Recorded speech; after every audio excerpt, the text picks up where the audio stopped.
सैयदा कहती है मैं मचल गई कि मेरे करीम तो लफ्ज़ों से पता कर लेते हैं, इतनी मोहब्बत बांटते हैं नबी पाक।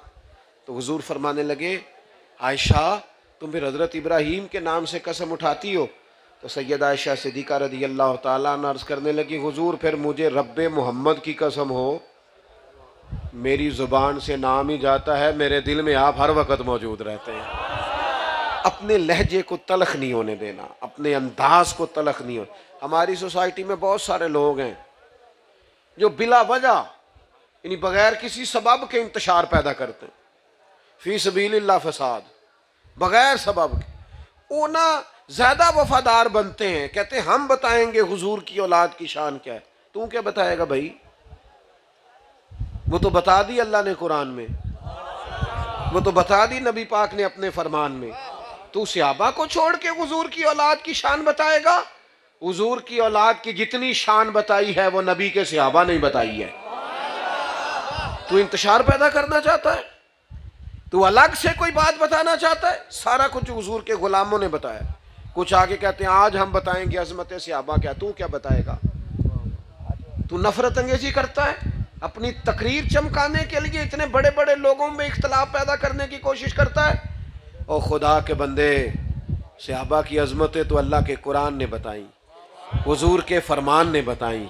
हमारी ड्यूटी तो ये है कि हमने हुजूर की हर निस्बत का एहतराम करना है। सहाबा भी सरों के ताज, अहले बैत भी सरों के ताज। और मेरे नबी पाक अलैहिस्सलाम ने फरमाया, जिसने मेरे सहाबा से मोहब्बत की मेरी वजह से की। और मैं खबरदार, मेरे बाद इनको अपनी जुबानों का निशाना ना बनाना, इनके बारे में अल्लाह से डरना।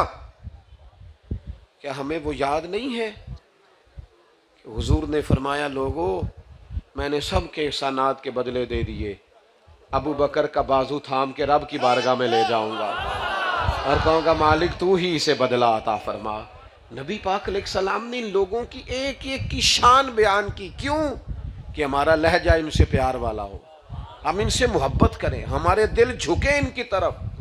आपको जिम्मेदारी से कहता हूँ, मेरे नबी के किसी एक सहाबी की भी शान पढ़ोगे ना तो दिल बाग बाग हो जाएगा। इनको जो मकाम हुजूर ने अता फरमाया है, सोहबत महबूब की बरकत से जो इन्हें शाने में, ओ सहाबा तो वो सहाबा थे जिनकी हर सुबह सुबह ईद होती थी, खुदा का कुर्ब हासिल था, नबी की दीद होती थी। इतने बड़े लोग थे और लोग समझते ही नहीं, अपना कद नहीं देखते और बात सहाबा को करते हैं। और फिर जो हुजूर की औलादे पाक है, हम तो अपने असातिज़ा की औलादों का बड़ा एहतराम करते हैं, अपने मशाइख के बच्चों की बड़ी कदर करते हैं। इमाम आज़म कहीं बैठे हुए थे तो एक बच्चा बार बार आता, इमाम साहब उठ के खड़े हो जाते। किसी ने कहा हुजूर बच्चा है ये तो कई बार आएगा। फरमाया 100 बार भी आया तो मैं उठ जाऊंगा। हुजूर क्यों? फरमाया मेरे उस्ताद का पोता है और असला नाल जे नेकी करिए तो नस्लां ताक नहीं भुलदे, असला नाल जे नेकी करिए। तो हुजूर अलैहिस्सलाम की औलाद, हम तो असातिज़ा और मशाइख की औलादों का कदर करते हैं। और जो मेरे नबी की औलाद है, जो हुजूर का ख़ानदान है, पता है नबी पाक ने क्या फरमाया? हुजूर फरमाने लगे, अल्लाह से मोहब्बत करो तुम्हें रोज़ी देता है। ये ज़रा लफ्ज़ देखिएगा हदीस पाक के। फरमाया अल्लाह से मोहब्बत करो तुम्हें रिस्क देता है, और मुझसे मोहब्बत करो क्योंकि मैं अल्लाह का रसूल हूँ। और फरमाया मेरी अहलुल बैत से मोहब्बत करो क्योंकि मेरी औलाद है।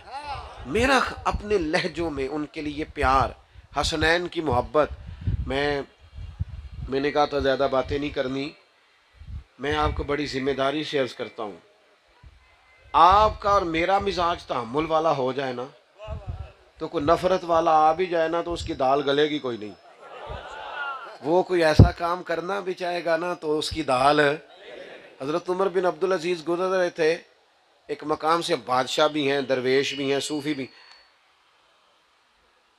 शाह जी ने बड़ी मेहनत से आपको बुलाया है।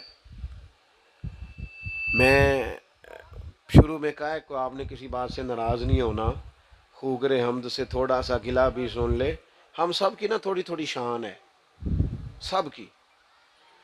तो चूँकि हम अपनी शान खुद ब खुद समझ लेते हैं, थोड़ी बहुत सब की है, तो फिर हम अपनी शान की वजह से ना कई लोगों को कहते हैं तू मेरा एहतराम कर, तू मेरा अदब कर। ये सब लोग इल्ला माशाअल्लाह जब इंसान की तबीयत में आजिज़ी होती है ना, फिर उसके मिजाज में नफरत नहीं होती। बहुत बड़े आलिम थे अल्लामा अब्दुल मुस्तफ़ा ज़री शेखुल हदीस थे, सैकड़ों उलमा के उस्ताद, सदरुल शरिया के बेटे। एक जगह खिताब करते करते फरमाने लगे, मेरे सैकड़ों शागिर्द हैं और बेशुमार चाहने वाले हैं, पर शुक्र है अल्लाह का मैं अपने जूते खुद उठा लेता हूँ, मैं किसी तकल्लुफ़ का शिकार नहीं। लोग बड़ा कहते हैं वो पीरों के बच्चे जिहाद क्यों नहीं करते। मैंने कहा वो कैसे करेंगे, जूते कोई उठाता है, टिशू का डब्बा कोई उठाता है, गाड़ी का दरवाज़ा कोई खोलता है, ये बेचारे कैसे जिहाद करें।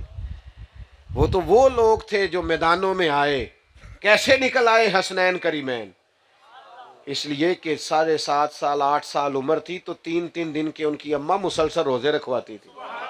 नबी पाक ने फाका मांग के लिया था, उन्होंने बचपन से जद्दोजहद सीखी थी। जब आपका मिजाज ही नहीं है शुरू से मेहनत का, तो आपका ये मैदान में इनकलाब आए, वो कैसे आएगा, वो हो ही नहीं सकता।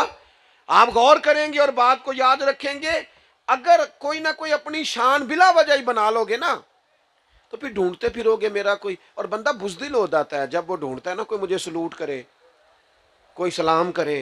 एक दोस्त एक दफ़ा मुझे कहने लगे, ओ यार फलाना बंदा मुझसे सलाम ही नहीं लेता। तो मैंने कहा टेंशन वाली क्या बात है, आप ले लिया करे, वो नहीं ना लेता तो आप पे तो पाबंदी नहीं ना, अब मिले तो आप कह देना अस्सलाम वालेकुम, कोई हरज वाली, ये मुफ्त में आप परेशान हो गए, सारे सलूट करें, क्यों करें, वजह गौर कीजिएगा बात पर। हजरत उमर बिन अब्दुल अजीज गुजर रहे, बस मैं बात खत्म करने लगा हूं।